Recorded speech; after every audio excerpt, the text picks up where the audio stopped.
अस्सलाम वालेकुम dear students, आज हम करने लगे हैं यूनिट नंबर 5 और नाम है हमारा डैफोडिल्स समरी। तो स्टूडेंट्स, ये आप लोगों को पता होना चाहिए कि हमारी जो है एग्ज़ाम के अंदर, बोर्ड के एग्ज़ाम के अंदर 5 मार्क्स की समरी आती है। तो इस समरी को आज हम करेंगे। सबसे पहले इसकी हम टेक्स्ट पढ़ेंगे, फिर इसके सवाल जवाब करेंगे और आखिर पर इसके जो है उस समरी को हम लोग एक्सप्लेन करेंगे। तो स्टूडेंट्स, सबसे पहले जो है आप लोगों को पता होना चाहिए कि डैफोडिल्स का मतलब क्या है। डियर स्टूडेंट्स, डैफोडिल्स का मतलब है आबी नरगिस, ठीक है। तो ये एक फूल का नाम है। तो इस समरी को, इस पोएम को जो लिखा किसने है? विलियम वर्ड्सवर्थ ने इस पोएम को लिखा है, पोएट ऑफ नेचर। आप लोगों को पता होना चाहिए कि ये जो हमारी स्टोरी है, ये सारी जो है नेचर के बारे में है। नेचर के बारे में हमें बताती है कि नेचर से हम किस तरह लुत्फ़ अंदोज़ हो सकते हैं। तो विलियम वर्ड्सवर्थ, इसकी जितनी भी पोइट्री आप पढ़ लें, सारी की सारी इसकी पोइट्री जो है वो नेचर के ऊपर ही इसने लिखी हुई है। मैक्सिमम इसकी जो पोइट्री आप पढ़ेंगे वो नेचर के ऊपर लिखी हुई है, क्योंकि ये एक फितरत का पोएट, ये एक मतलब नेचुरल पोएट है और ये नेचुरल चीज़ों के बारे में लिखता रहता है और नेचर के बारे में हमें बताता है कि नेचर हमेशा इंसान को कुछ ना कुछ चीज़ सिखाती रहती है। जैसे एक उस्ताद है, उस्ताद हमेशा बच्चों को हर लम्हे कुछ ना कुछ सिखाता रहता है। ये उस्ताद की ख्वाहिश रहती है कि वो अपने स्टूडेंट्स को कोई ना कोई चीज़ मतलब जो है सिखाते रहें। तो इसी तरह नेचर जो है, नेचर भी हमें हमेशा कुछ ना कुछ चीज़ें जो है वो सिखाती रहती हैं। तो ये हमारा जो है विलियम वर्ड्सवर्थ, ये नेचर का पोएट है। तो एक दिन ऐसा होता है कि विलियम वर्ड्सवर्थ पहाड़ की बुलंद चोटी के ऊपर जो है वंडरिंग कर रहा हो। वंडरिंग का मतलब होता है घूम फिर रहा होता है। तो वहाँ पर जब फिर रहा होता है तो ये परेशानी के आलम में होता है। तो अचानक ही इसको मतलब जो है परेशानी के आलम में जब होता है तो अचानक ही इसको डैफोडिल्स का नज़ारा नज़र आता है। डैफोडिल्स से मुराद है कि वो बहुत से फूल जो हैं, आबी नरगिस जो है, आप बोलते हैं पानी को और नरगिस बोलते हैं फूल को। आबी नरगिस मतलब जो है पानी के साथ जो है मतलब उगे हुए फूल। तो हमारा राइटर जो है वो पहाड़ों से उस जाने, उसका मतलब वो सीन देखता है, वो मंज़र देखता है। तो वो मतलब पहाड़ों से उतर कर उस मंज़र की जानिब आता है और उसको देखता है, उससे लुत्फ़ अंदोज़ होता है। अब सबसे पहले हम लोग जो है इसकी टेक्स्ट पढ़ेंगे और इसके अंदर पढ़ेंगे कि राइटर ने क्या चीज़ें को एक्सप्लेन किया है, किन किन चीज़ों को बयान किया है। तो फर्स्ट लाइन है students, I wander lonely as a cloud. तो स्टूडेंट्स, आपको ये भी बताता चलूँ कि सबसे पहले जो इस पोएम का नाम रखा गया था वो यही टेक्स्ट की जो पहली लाइन है वो इसका नाम रखा गया था।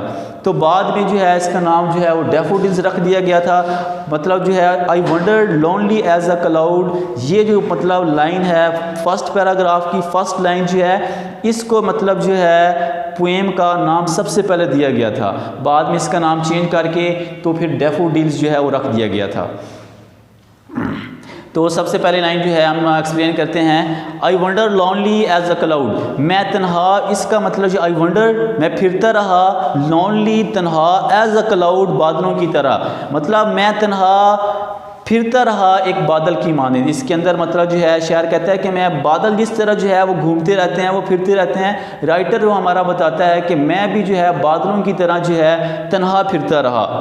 That floats on high over valleys and hill, जो पहाड़ों और वादियों के ऊपर ऊंचा मंडलाता रहा।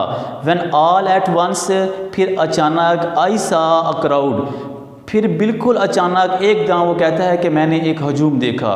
आई सा, स्टूडेंट्स, यहाँ पर आई जो वर्ड है वो राइटर के बारे में बता रहा है। विलियम वर्ड्सवर्थ अपने बारे में यूज़ कर रहा है कि आई सा अ क्राउड, फिर उसने जो है क्या देखा? एक हजूम देखा। A host of golden daffodils, सुनहरी नरगिस आबी का हजूम। सुनहरी नरगिस आबी का हजूम मतलब उसने बहुत ज़्यादा फूलों का हजूम देखा। Beside the lake, beside the lake, झील के साथ, एंड अंडर द ट्रीज, और दरख्तों के नीचे। मतलब जो है उसने पहाड़ों के ऊपर देखा कि झील के साथ और दरख्तों के नीचे जो है बहुत ज़्यादा फूलों का हजूम है। Fluttering and dancing in the breeze, fluttering मतलब झूम रहे थे, एंड डांसिंग और लहरा रहे थे, इन द ब्रीज हवा में, मतलब जो बादे नसीम में झूम और लहरा रहे थे।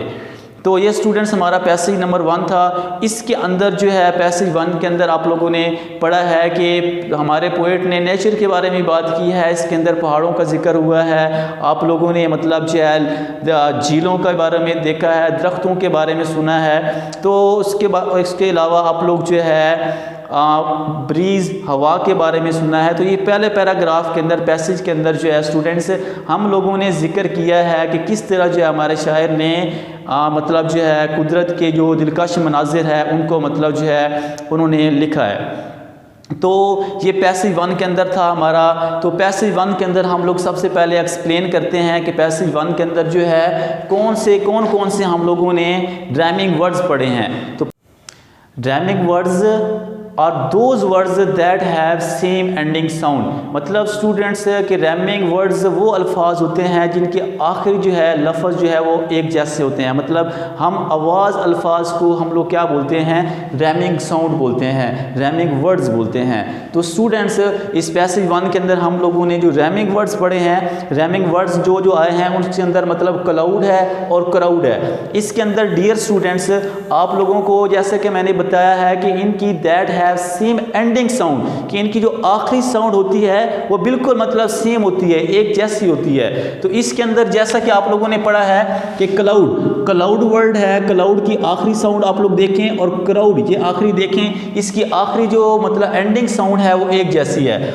इसी तरह हिल्स है और डैफोडिल्स है। तो स्टूडेंट्स इसके अंदर भी आप लोग देखेंगे हिल्स और डैफोडिल्स, इसकी भी जो एंडिंग साउंड है, एंडिंग साउंड इन दोनों की जो है सेम है, एक जैसी आ रही है।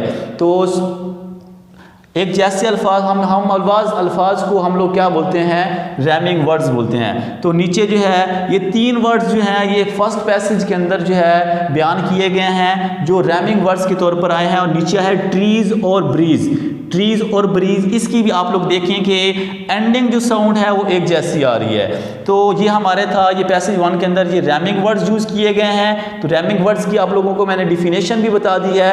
अब इस पैसेज 1 के अंदर जो है डिफ़िकल्ट वर्ड्स मीनिंग यूज़ किए गए हैं उनके बारे में आते हैं। तो स्टूडेंट्स नंबर 1 जो वर्ड्स है हमारा वंडर का मतलब है स्टूडेंट्स इधर उधर फिरना। तो सेकंड हमारे पास है लोनली का मतलब होता है स्टूडेंट्स तन्हा, लोनली का क्या मतलब होता है, तन्हा। और फ्लोट का मतलब होता है तैरना। ये पैसेज 1 के अंदर आप लोगों ने पढ़ा है, लोनली वर्ड भी पढ़ा है, वंडर भी पढ़ा है और फ्लोट भी पढ़ा है। फ्लोट का मतलब होता है स्टूडेंट्स तैरना। और नीचे है होस्ट का वर्ड है मतलब है डियर स्टूडेंट्स हजूम। होस्ट का क्या मतलब है, होस्ट बोलते हैं हजूम को। मतलब जो है जब राइटर ने जो हमारा पोएट है विलियम वर्ड्सवर्थ उसने बहुत ज़्यादा जो है डैफोडिल्स का हजूम देखा था। वैली का मतलब होता है वादी। और नीचे है क्राउड का मतलब भी स्टूडेंट्स होस्ट का मतलब भी हजूम होता है और क्राउड का मतलब भी हजूम होता है और ऑडियंस का मतलब भी हजूम होता है। और जैसा कि आप लोगों ने आगे मतलब जो है और भी वर्ड्स काफ़ी मतलब ये इसके सिनोनिम है, सिनोनिम्स के अंदर आते हैं। तो नीचे वर्ड्स है बी साइड का मतलब है स्टूडेंट के साथ या करीबी आप कह सकते हैं। बीनीथ का मतलब होता है डियर स्टूडेंट्स नीचे, मतलब दरख्तों के नीचे। ये हमारा था स्टूडेंट्स पैसेज 1 के अंदर जो है हम लोगों ने जिक्र किया था उसके रैमिंग वर्ड्स और उसके डिफ़िकल्ट वर्ड्स मीनिंग। अब हम चलते हैं इसका सेकेंड पैसेज की तरफ, सेकेंड पैराग्राफ की तरफ। सेकेंड पैराग्राफ है students continuous as the stars that shine, मुसलसल थे उन तारों की मानद जो चमकते हैं। मतलब वो जो राइटर ने देखा था, किस चीज़ को देखा था, डैफोडिल्स को, फूलों को देखा था। वो मतलब मुसलसल थे उन तारों की मानद जो हमेशा जो है जो चमकते हैं। कंटिन्यूअस का मतलब होता है मुसलसल। As the stars that shines मतलब जैसा कि सितारे जो हैं हमेशा चमकते रहते हैं, वो फूल जो हैं डैफोडिल्स के फूल भी हैं वो भी सितारों की माने जो है वो चमकते रहते हैं। And twinkle on the Milky Way और कहकशां में जगमगाते हैं। एंड ट्विंकल जगमगाते हैं on the Milky Way. Student Milky Way का मतलब होता है कहकशां और कहकशां में जगमगाते हैं। They stretched in never ending line, they stretched वो फैले हुए थे इन नेवर एंडिंग लाइन मतलब ना ख़त्म होने वाली लाइन की तरह जो है वो फैले हुए थे। अलॉन्ग द मार्जिन ऑफ बे, झील के किनारे के साथ। अलॉन्ग द मार्जिन, मार्जिन का मतलब होता है स्टूडेंट किनारा, ऑफ अ बे, बे बोलते हैं झील को, ठीक है। झील के किनारे के साथ मतलब जो है बहुत ज़्यादा फैले हुए थे। 10,000 saw I at a glance, एक ही नज़र में मुझे मतलब हज़ारों की तादाद में वो डैफोडिल्स के फूल नज़र आए। Tossing their heads in sprightly dance, मस्ती भरे रक्स में वो क्या कर रहे थे, झूम रहे थे। मतलब जो है जब हवा चलती थी, बाद नसीम चलती थी, तो वो जो डैफोडिल्स के फूल हैं वो मतलब रक्स कर रहे थे, वो डांस कर रहे थे। तो जी हम लोगों ने डियर स्टूडेंट पैसेज नंबर 3 के अंदर पढ़ा था कि राइटर जो है वो क्या करता है, मतलब वो आबी नरगिस के जो फूल हैं उनको सितारों की मानद जो है उनके साथ कंपेयर करता है। तो इसके अंदर हम लोग अब पढ़ेंगे पैसेज 2 के अंदर कि रैमिंग वर्ड्स कौन से यूज़ किए गए हैं। पैसेज 2 के अंदर हम लोगों ने 3 वर्ड्स जो है वो रैमिंग वर्ड्स यूज़ किए गए हैं। नंबर 1 इज़ शाइन, शाइन जो है शाइन के साथ जो है लाइन, और वे का मतलब जो है जैसा कि पहले आप लोगों को मैं एक्सप्लेन कर चुका हूँ कि इनके एंडिंग साउंड सेम होती है। शाइन, लाइन, वे, बे, ग्लैंसी, डांस, ये तीनों जो वर्ड्स हैं इनकी एंडिंग साउंड एक जैसी आ रही है। अब चलते हैं डियर स्टूडेंट्स इनके वर्ड्स मीनिंग की जानिब। तो नंबर 1 जो है वो है वर्ड्स मिल्की वे। मिल्की वे का मतलब आप लोगों को मैंने पहले भी बता दिया था। मिल्की वे का मतलब होता है क्या कि शां। नेवर एंडिंग, नेवर एंडिंग का मतलब होता है लामुतनाही, मतलब ना ख़त्म होने वाले। बे बोलते हैं झील को, और स्टूडेंट्स टॉज, टॉज बोलते हैं झूमना। और नीचे है ट्विंकल, ट्विंकल का मतलब डियर स्टूडेंट्स होता है दमकना या चमकना भी कह सकते हैं। मार्जिन, मार्जिन बोलते हैं किनारे को। और नीचे है ग्लैंसी, ग्लैंसी बोलते हैं निगाह को। और स्प्राइटली, स्प्राइटली बोलते हैं मस्ती भरा या खुशकुन। ये था हमारे वर्ड्स मीनिंग। तो अब हम चलते हैं डियर स्टूडेंट्स पैसेज नंबर 3 की जानिब। तो डियर स्टूडेंट अब स्टार्ट करते हैं पैसेज नंबर 3। पैसेज नंबर 3 है the waves beside them danced but they outdid the sparkling waves in गले।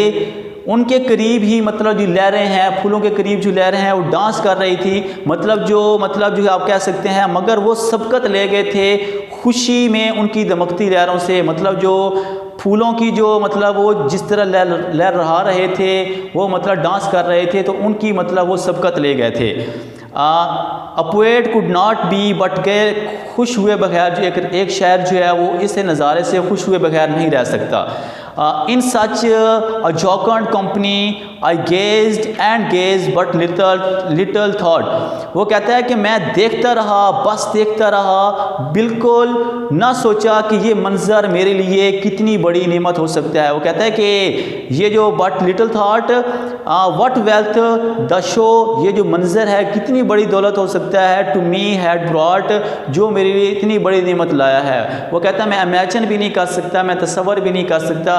तो डियर स्टूडेंट्स ये था हमारा पैसेज नंबर 3। अब इसके अंदर जो है थोड़े से एक वर्ड यूज़ किया गया है, रैमिंग वर्ड्स दे और गे।